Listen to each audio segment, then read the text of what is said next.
Hey, everybody. Welcome to the Offramp. It's Thomas Jason Anderson again, your host. Today is a great day. It's the last day of 2025. We're going into 2026. So happy New Year to everybody. If I don't speak to you tonight at midnight tonight, um, there's a big game on today too, man. My Canes, go Canes. So the Canes play today. We play Ohio State.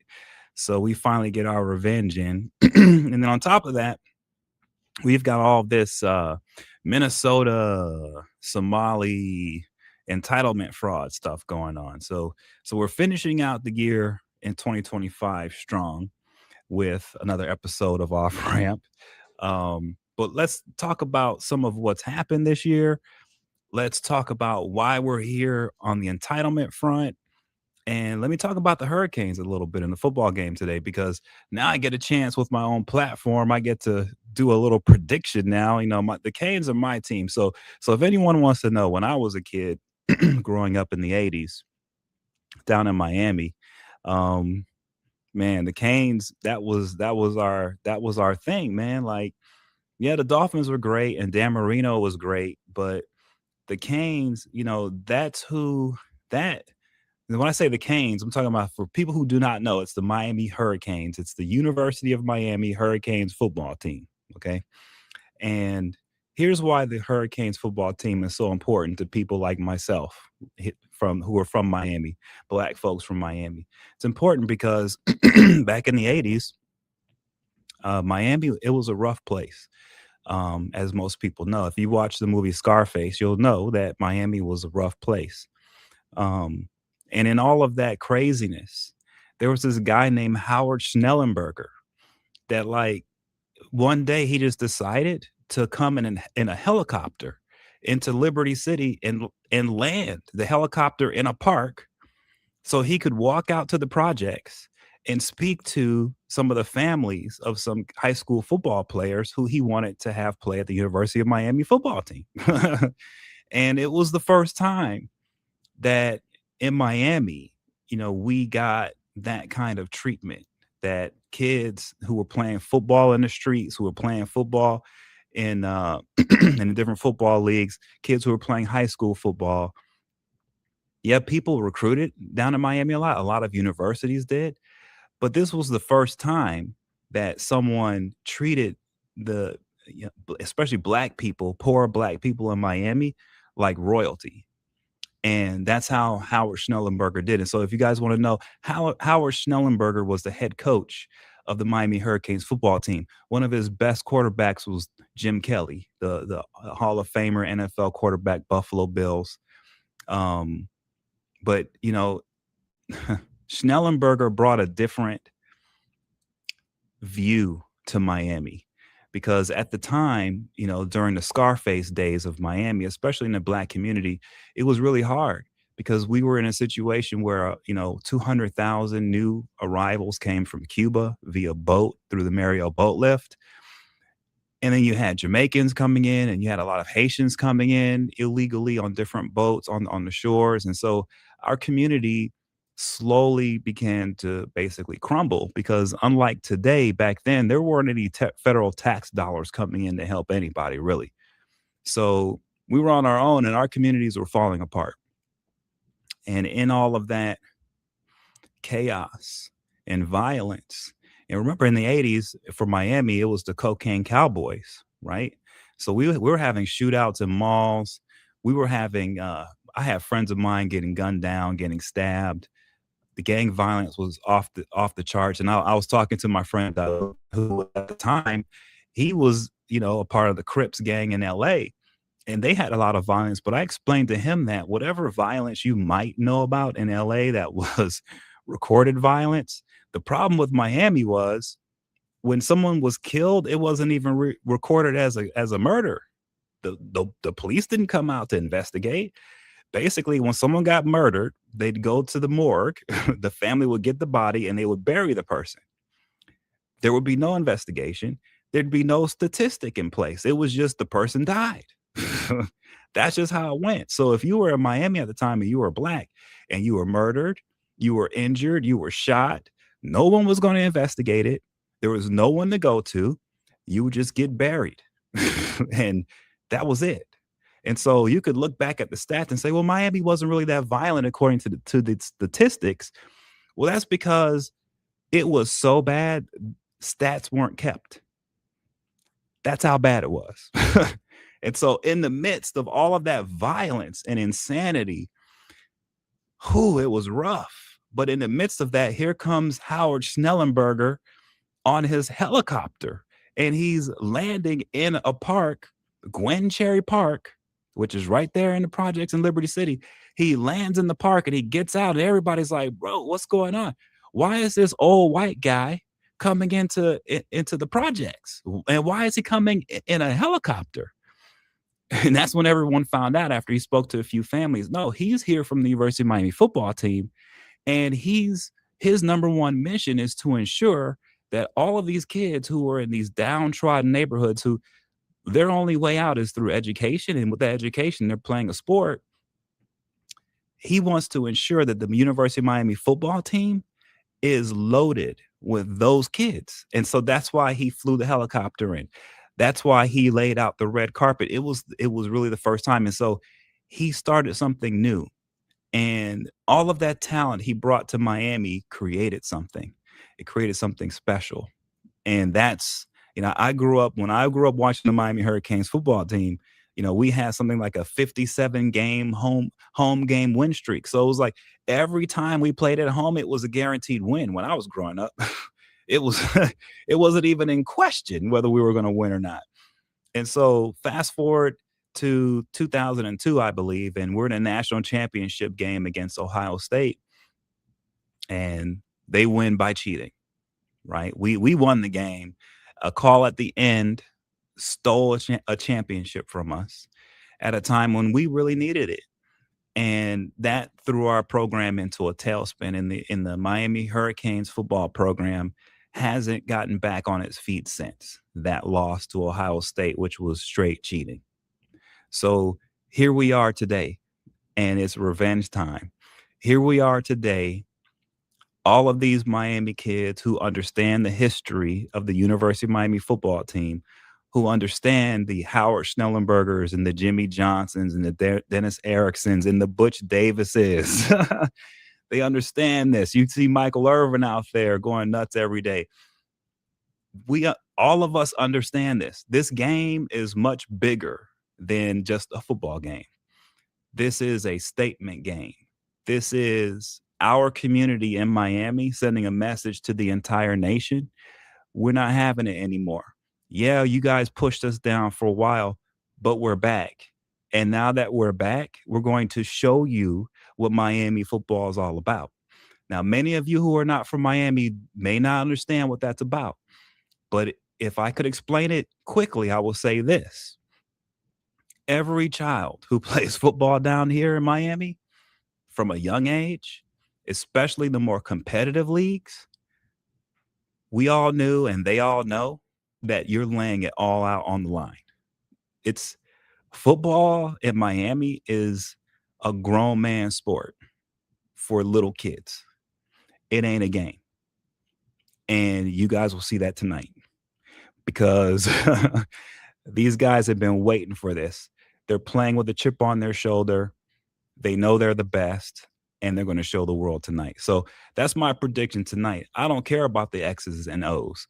What I know is that that team is full of hungry players, and those hungry players will not be denied today. It doesn't matter. So I don't care what the score is. I don't care how they do it.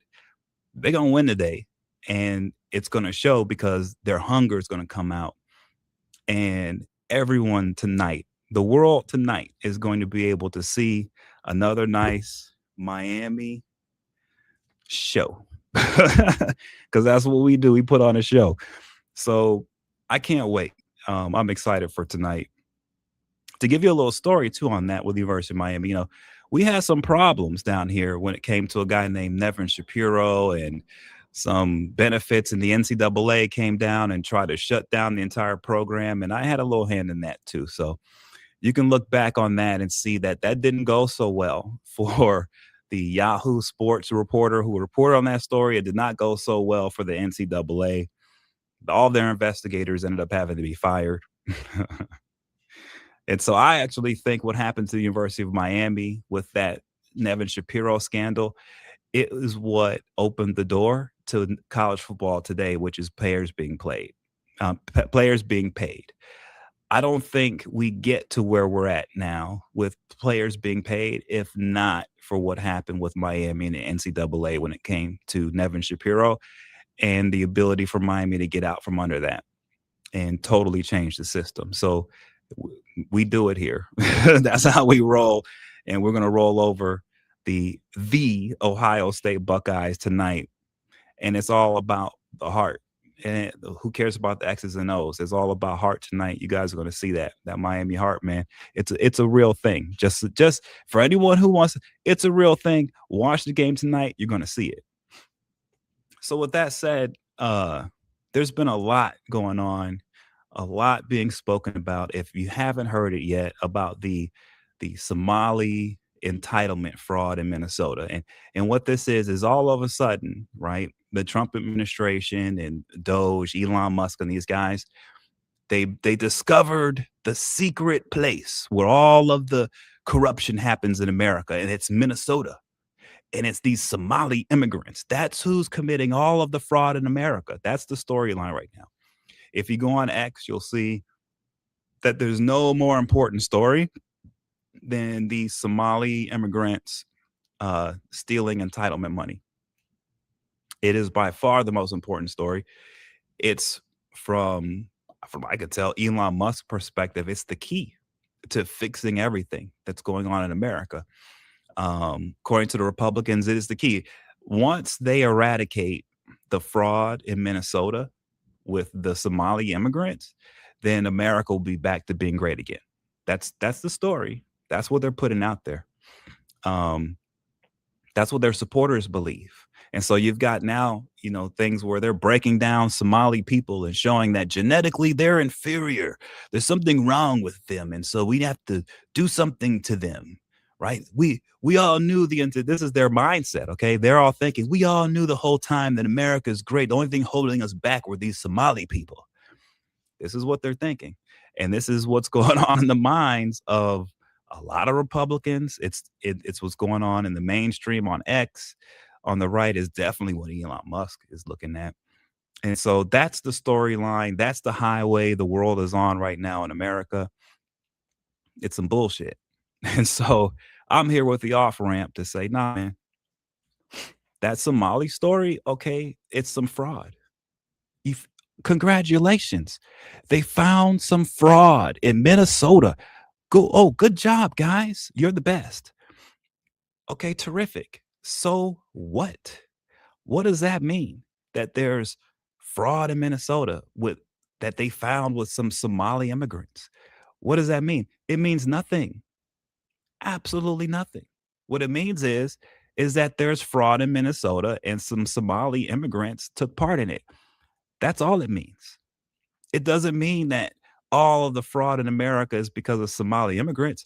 It doesn't mean that once you get rid of the fraud there, then everything else is fixed in America. No, it doesn't even mean that most of the fraud comes out of the Somali uh, uh, population in Minnesota. It's not even that 1%, not even 1% of the fraud comes out of Minnesota with a Somali population.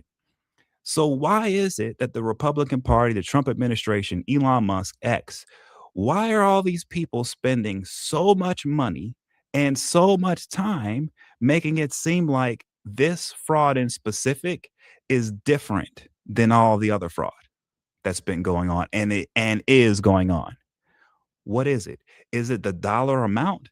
No, it's not the dollar amount that's different, because the dollar amount they're finding, it's pennies compared to all of the other fraud occurring. So it's not the amount of money that's the problem. Is it the kind of fraud that's the problem? Okay, they're taking entitlement money and they're using it wrong, fraudulently. Well, that happens a lot. That's nothing new. And I'm not saying that they should be able to do it. What I'm saying is why is there so much attention on that? if it's something that's happening everywhere on that front, right? Okay, is this some type of scam where the people who are involved with stealing the money, they're out there killing people, hurting people, and that's why they're paying attention to it? No. No, I haven't seen a report yet that says that these that Somali immigrants who are being investigated for fraud are threatening prosecutors and trying to kill people in order to keep getting the money. I haven't seen it. Now, I have seen in other places fraud where the mob comes in and they say, if you try to stop this, we're going to kill you and your family. That happens a lot and it's never reported on. And you would think that would be something that would be very important to report on. That would be a much bigger issue, having people threaten the lives of politicians and their families in order to keep stealing money from the government. That's a big deal. That should be news, but it's never reported. That doesn't matter. What matters is this little daycare center that claims they have kids in there, there's no kids in there and they're taking the money. To them, that's the biggest crime ever. That's how they're treating it. And so I'm just saying, let's just get on an off ramp here. Let's get some context. First of all, the fraud happening in Minnesota, it's run of the mill. It's par for the course. It's normal. Period. It's not abnormal. It's normal.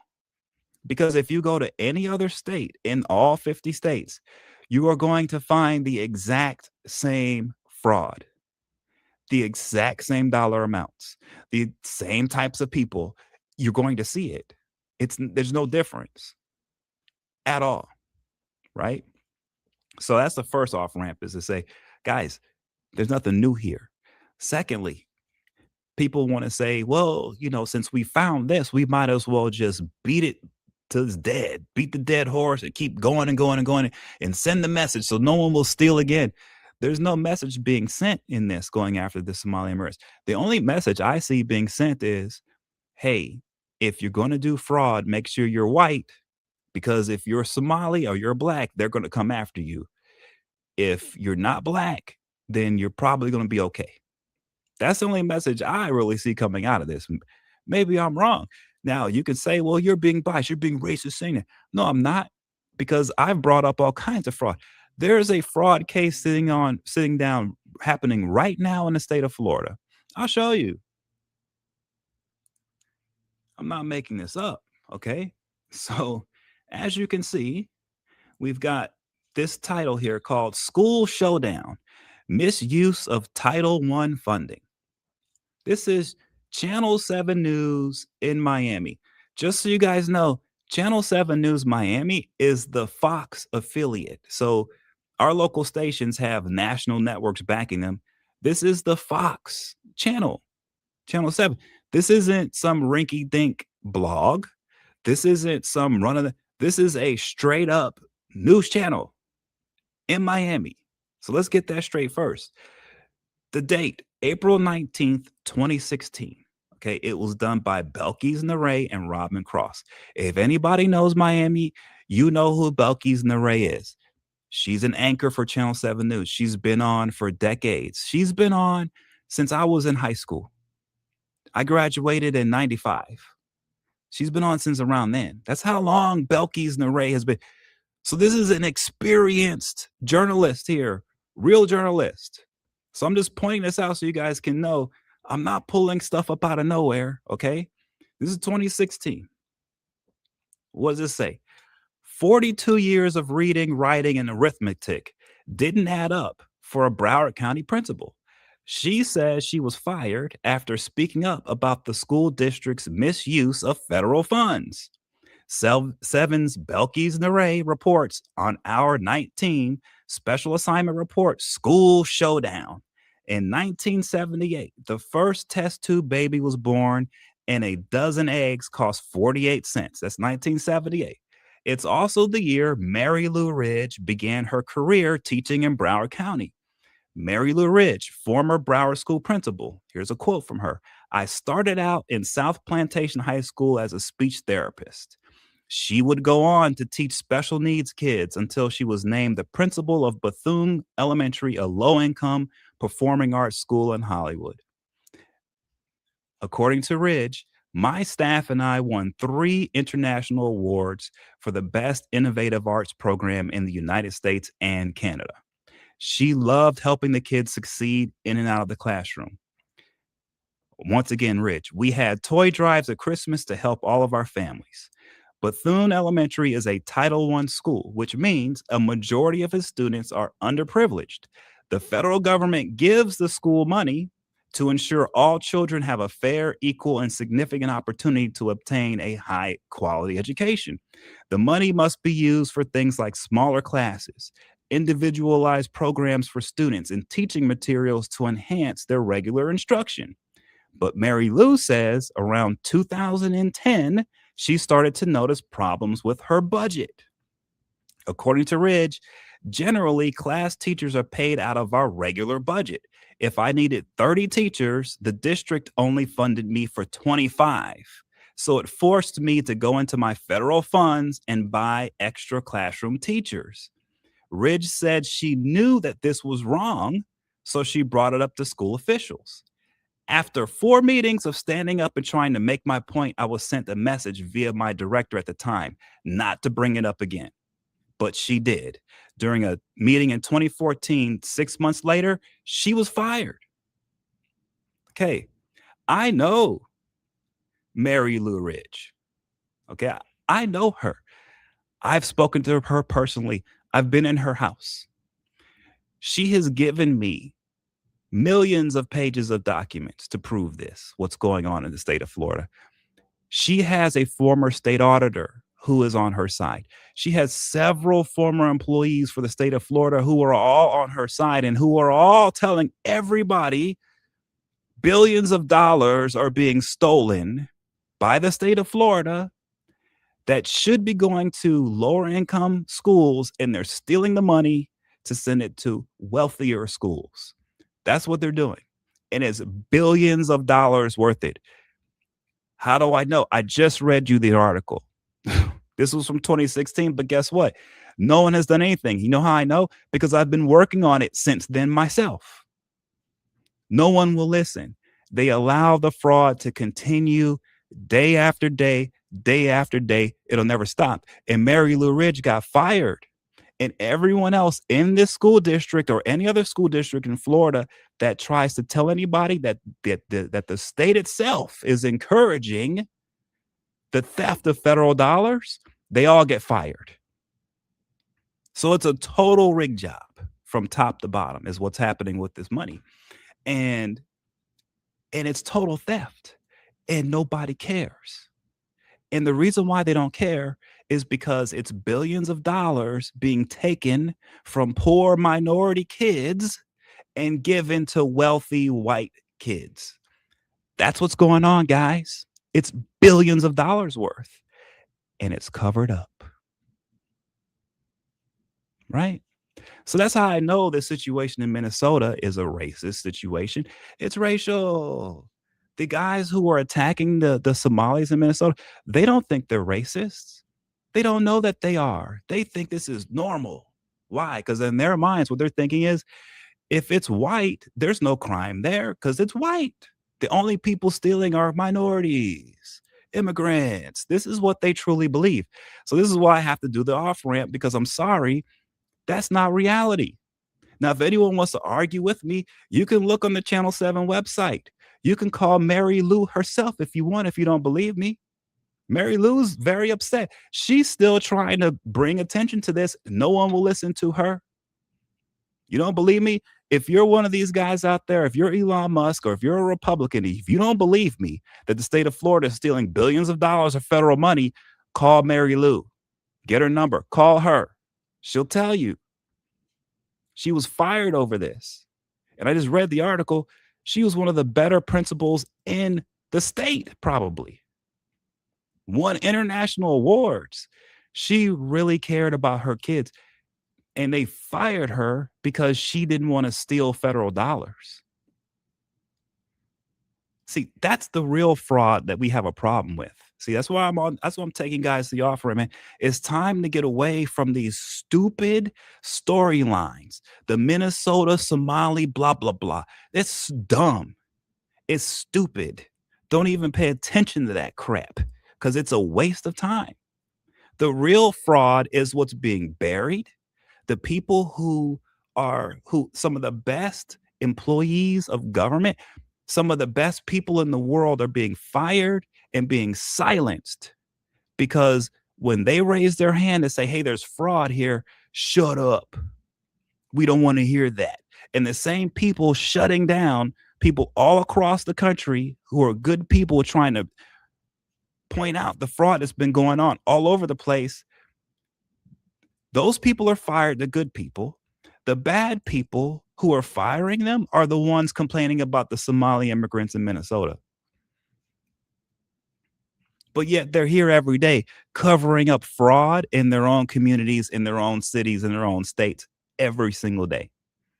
But they want to talk about the Somali guys in Minnesota. Come on, man. Let's be real. Let's be real. I challenge anybody. If you don't believe me on any of this, if you want to challenge me, send me a private message. If you think I don't know what I'm talking about with corruption and fraud, theft of government dollars, email me, private message me. I will show you so much fraud, your head will explode. You will be shocked. There's a ton of it in the book Gold Bar Bob I co-authored with Isabel Vincent. We go over that thoroughly. So much fraud in New Jersey. There's this, like I said before in other episodes, previous episodes, we have a systemic issue. We have a system of fraud that runs the country in America. We are a fraud country. Our economy is a fraud economy. I'm just telling you guys. I'm telling you. How do I know? If you got rid of all of the entitlement fraud in the southern states, they couldn't run their states. That's how much they depend on fraud, on theft of government dollars. They need it so bad that they can't operate their states without it. And so when you're in a situation where you live in a society where the society has to have fraud and theft and corruption in order to operate, what do you think that looks like? What do you think's going on? That's why we're being all gaslit into thinking, oh yeah, all the fraud's happening in Minnesota, nowhere else. It's gaslighting. They're doing that because they don't want you to realize that our entire system is based on fraud. Without the fraud, the system doesn't work. That's how much there is of it. It's systemic. It's baked into the cake. I don't know how else to put it to you guys. But that's where we're at. And unless we change the system, it's going nowhere, the fraud. It's going nowhere. Because if you think about it, right?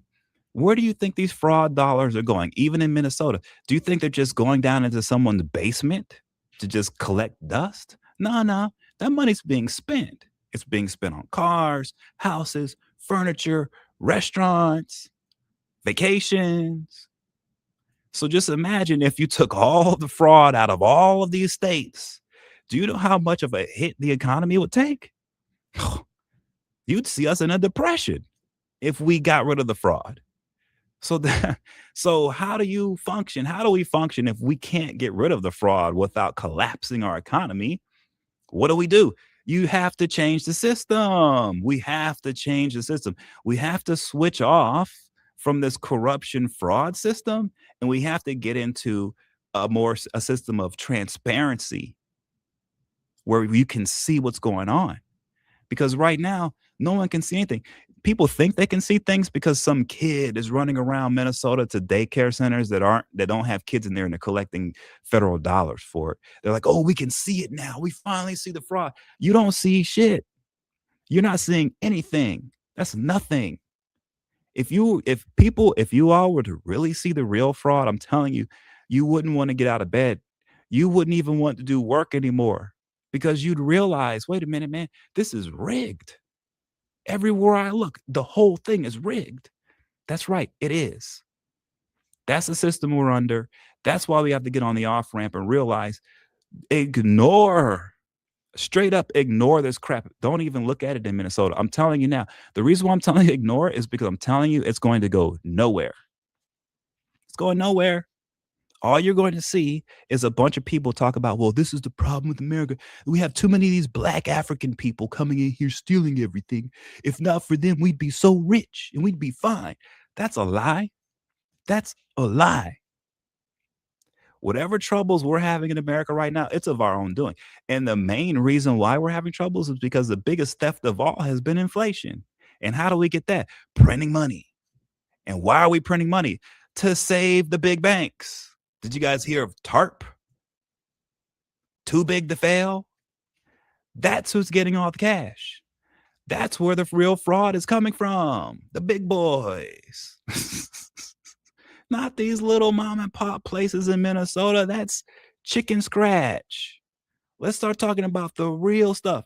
They don't want to talk about that. And anyone who does talk about it, you're not going to be very popular. You're not going to have 5 million followers talking about the truth because we have a fraud system. And the system is designed, even on the social media platform, to take stuff like what I'm saying and to bury it.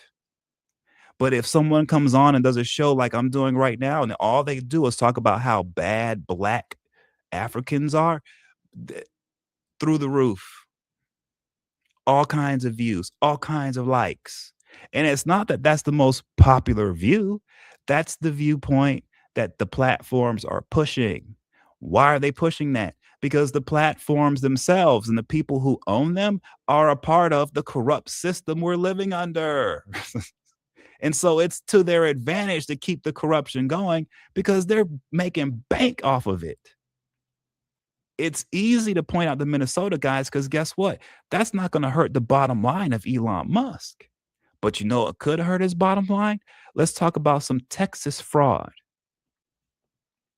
Let's talk about some of the launch facilities in the cities that he's in Texas. Let's talk about some Florida fraud and launch facilities out there in Florida. Let's start looking at that stuff. Elon Musk,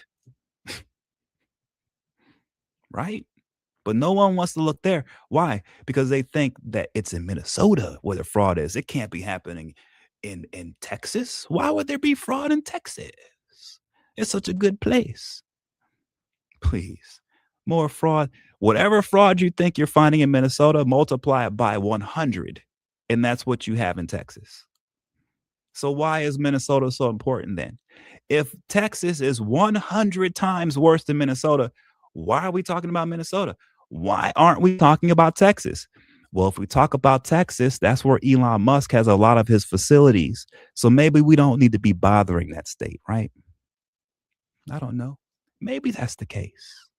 I'm assuming that's the case because I can't think of any reason why people would be so interested in little old nothing Minnesota when places like Texas are 100 times worse and have always been 100 times worse. Explain that to me. So that's why I say there's some racial stuff going on here. If you go on X, you'll see most of the racists, they're pushing this storyline. They don't want to hear anything about fraud and corruption with someone with white skin at all. They don't think it exists. So they're on X right now going nuts because in their minds, this confirms their worldview that the only reason why they're having troubles as white people is because the blacks are hurting them somehow. And we discovered the way. It's in Minnesota. That's how they're hurting us. It's Minnesota. And it's like, are you that stupid? Yeah, they're that dumb. That's what we're dealing with here. We're dealing with some people who are straight up dumb. All right. And they're being fed and they're being run around by the nose they're thinking they finally found the Rosetta Stone. They finally found where all the fraud existed. It's the Somalis in Minnesota. Oh my God. Are you really that dumb? Yes, people are this dumb. They're really thinking this, and this is how dumb they are. I'm sorry for saying it, but this is stupidity. Okay, like I said, there is 100 times more fraud happening in Texas than in Minnesota. I promise you there is. And if you don't believe me, let's talk about Florida. I've been working on this thing here since 2016. 2016, almost 10 years now. School showdown, misuse of Title I funding. Long time. Why do I focus? Because it's billions of dollars. And just so you guys understand, the way I got onto this was I took my daughter to school, elementary school, one day, first day of school, and I took a tour of the school and I noticed they didn't have one working computer in the school, not a laptop, not nothing. And I said to myself, well, how is this possible that in modern society, we have an elementary school that doesn't have a single working computer for any of the students? How is this possible? And then what really flipped me out was that the district had just paid billions of dollars for laptops so that every student could have a laptop. So I'm sitting here scratching my head going, well, how does this work? How do we have a situation where we've spent billions of dollars on laptop computers? Every student is supposed to have a laptop in this district. And yet at my daughter's school, there isn't even a single computer. Not a laptop for all. There wasn't even a computer for students. What's going on? So I did some digging, and hey, I'm a corruption guy. I go after corruption. I'm sorry, I'm a watchdog guy. So I went digging, and that's how I came across Mary Lou. And that's how I came across, oh, wait a minute, there's billions of dollars of fraud going on here. And I've been working on it ever since. And I'm not going to stop. So you guys can, if anyone wants to argue with me and think I'm wrong, you can waste your time talking about Minnesota. I promise you, it will go nowhere. It won't change anything. Whatever fraud and corruption is happening in America, it will continue to happen. Whatever, it doesn't matter what happens in Minnesota. The way you actually change it is you have to change the system. It's the only way. And that's why you're here at the off ramp, because I'm trying to help people see, hey, here's the system, here's how we change it. That's what we have to do. Ignore Minnesota. It's a distraction. They're trying to distract you. They're trying to keep you stuck arguing between black and white. This guy's black, so he's bad. This guy's white, so he's bad. Don't fall for it. Ignore it. Know that there's way more fraud going on that these guys are ignoring. They won't touch it because they like it, because they like the system. This is how they get rich, is through a system based on fraud. This is how they do it. So they don't want it gone. This is just their way to distract the people who are suffering the most from seeing who's really doing it to you. So now you get a little reprieve. You're thinking, oh man, all this pain and suffering I had, I found out who did it. It was the Somalis in Minnesota. Nah, bro, it's not them. Bro. Look at Elon Musk. Look at X. Look at the billionaire guys. Look at this guy, Jeff Bezos, George Soros, Bill Gates. Look at the popular politicians. Look at Donald Trump. Look at JD Vance, Chuck Schumer, Nancy Pelosi. These are the names people need to be. If those aren't the names, ignore it. Ignore it. Because the no-named people who are getting so-called in trouble in Minnesota, they're nobodies, and getting them, it's not going to change a damn thing at all. The only way this thing will change, and the only way of many of you who are frustrated with the situation, the only way it's going to change is we have to change the system. How do we change the system? We have to have a more transparent system. We have to have a system in place where we, the people, can see what's going on. That's what we need. It's not a big change, guys. It's not a big ask. I'm not saying we need to spend trillions of dollars to overhaul. We do not. We need transparency. That's the backbone of freedom. If you don't know what's going on, then what are you voting for? Think about it. And if you think what's going on is, oh, all the fraud's happening in Minnesota, you're a dummy. You're a real dummy, because that ain't the case. And I hope you're not voting on that. Unless you're a resident of Minnesota, it means nothing to you. Absolutely nothing to you. Don't waste your time on that. All politics are local. Pay attention to your local politics. Pay attention to what's happening in your local jurisdictions. Look at what's happening with the budgets there. I promise you, if you pay attention to your own communities, you're going to find the things that are really getting in your way. That's where they are. They're not in Minnesota. It's not the Somali people that are in your way. It's your local guys. Okay? So with that said, hey, I'm a local guy. University of Miami. Let's go, Miami. Let's go, Canes. Um, we're going to show the world tonight. Don't be surprised, the Ohio State fans, when you get beat down. The world out there, don't be surprised. And don't try to be jumping on the bandwagon. Oh, I love Miami now after we whoop them tonight. Don't try it.